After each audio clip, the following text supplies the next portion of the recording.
Shalom, berjumpa lagi dengan saya di Karyaku Channel.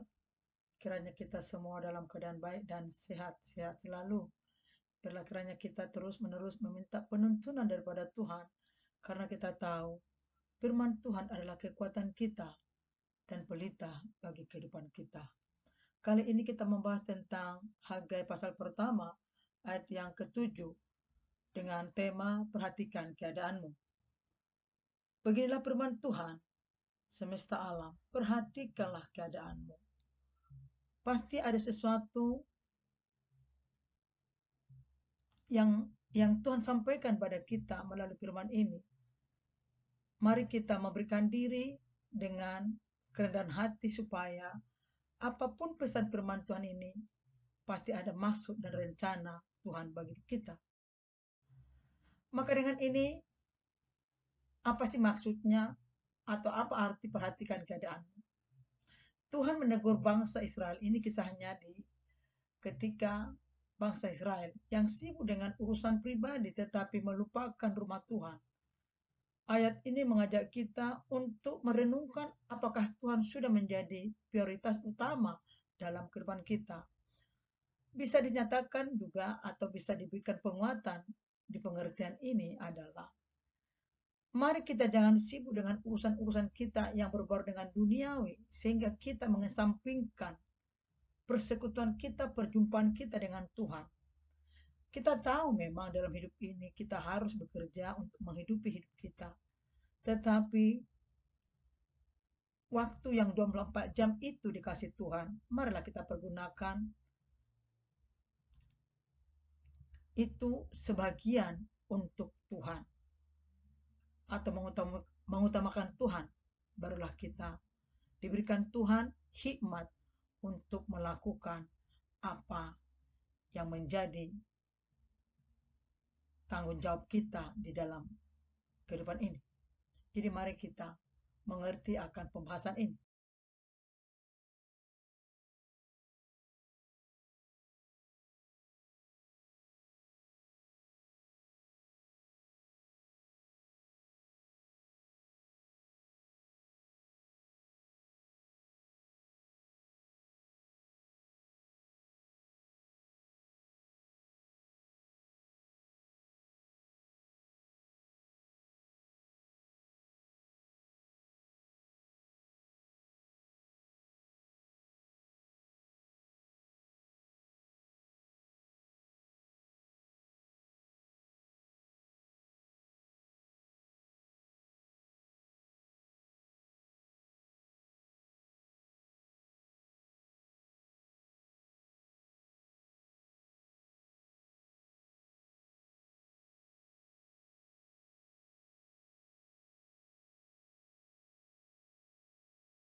Menata ulasan prioritas.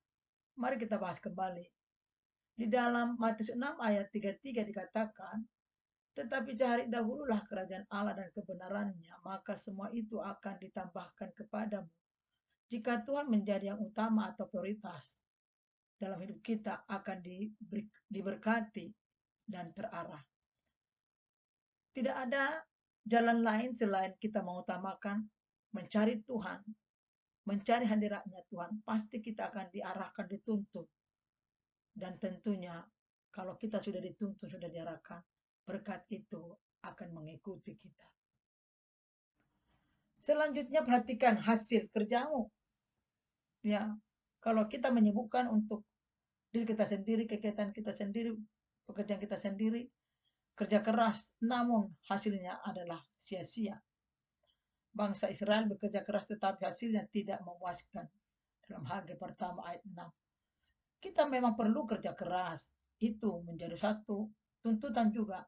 Tetapi kalau kita tidak mengutamakan Tuhan, maka kalau Tuhan tidak bertindak, Tuhan tidak berhendak, maka semuanya adalah sia-sia.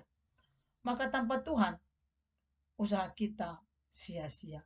Ingat di dalam Pemazmur pasal yang 127 ayat yang pertama. Jadi tanpa Tuhan, kerja keras kita pun tidak ada gunanya atau sia-sia, hampa, dan mungkin akan berantakan. Maka mari kita menjalin hubungan dengan Tuhan. Karena apa saudaraku? Tidak ada di dalam kolong langit ini sejahteranya yang begitu setianya. Maka sumber sejahtera adalah ketika kita menjalin hubungan dengan Tuhan. Kesejahteraan sejati datang dari ketaatan dan hubungan yang dekat dengan Tuhan. Bukan hanya usaha manusia. Tuhan ingin kita kembali kepadanya dan mengutamakan penyembahan atau perjumpaan secara pribadi. Ini penting ketika kita menjalin hubungan kita dengan Tuhan dengan intim. Saya percaya damai sejahtera itu melampaui yang ada di dunia ini. Sebanyak apapun hartamu, sebanyak apapun kekayaanmu, dan sehebat apapun ketenaranmu, itu tidak akan bisa memberikan damai sejahtera selain kau dekat dengan Tuhan.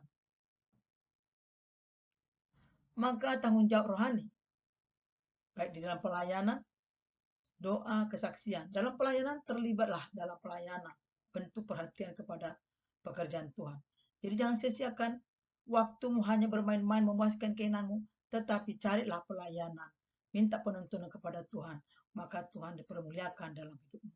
Berdoa, bangunlah kebiasaan berdoa secara pribadi dan bersama-sama. Karena doa adalah napas kehidupan orang percaya. Mari berserulah kepada Tuhan. Bangunlah hubungan dengan Tuhan melalui doa, maka dia akan dekat kepada kita, kepada Anda. Demikian juga kesaksian. Jangan Anda malu bersaksi tentang Kristus, bagaimana Anda sudah mengalami lawatan Allah, penyertaan Tuhan, pertolongan Tuhan. Jangan malu bersaksi, baik di sekolah, di rumah, di lingkungan, dimanapun, saksikan kebaikan dan kedahsyatan Tuhan dalam hidupmu. Saya percaya Tuhan akan memberkati dan memampukan Anda. Maka hal ini perhatikan juga masa depanmu. Pilihan hari ini, pilihan yang tidak buat hari ini akan mempengaruhi masa depan. Sekali lagi, pilihan yang kita buat, Anda buat hari ini akan mempengaruhi masa depan. Artinya, tindakan kita hari ini, pekerjaan kita hari ini, kerja keras kita hari ini, tentu itu akan menentukan masa depan. Artinya kalau Anda santai, bermain-main, membuang-buang waktu, maka Anda akan menuai apa yang Anda perbuat. Yang kedua, janji pemulihan. Tuhan berjanji memulihkan dan memberkati jika kita bertobat dan mengutamakan Dia. Ini pasti terjadi. Kalau kita punya tindakan respon untuk meninggalkan kelemahan kita atau zona aman kita, mari izinkan Tuhan memulihkan hidup kita, keberadaan kita. Izinkan Tuhan memberikan suatu pemulihan dalam hidup Anda, supaya Anda melihat kuasa Tuhan bekerja dalam hidupmu. Maka dengan itu, jangan keraskan hatimu. Izinkan Dia berdaulat, bertata di hatimu, mengubahkan paradigmamu, dan supaya zona amanmu Anda boleh meninggalkannya bagi kemuliaan Tuhan. Maka kesimpulan daripada tema perhatikan keadaanmu, hidup yang diberkati, hidup berpusat pada Tuhan. Jangan hanya fokus pada hal duniawi, tetapi luangkan waktu untuk Tuhan. Bangun altar doa pribadi, rajin beribadah, dan terlibat dalam pelayanan. Hidup akan diberkati Tuhan. Ya, hidup menjadi berkat jika Tuhan menjadi pusat dari setiap langkah kita. Saudaraku, pemaparan yang sangat sederhana firman ini, biarlah menggugah paradigmamu, dan juga mari rendahkan hatimu supaya Anda mengalami mujizat demi mujizat. Demikian pemaparan firman Tuhan ini.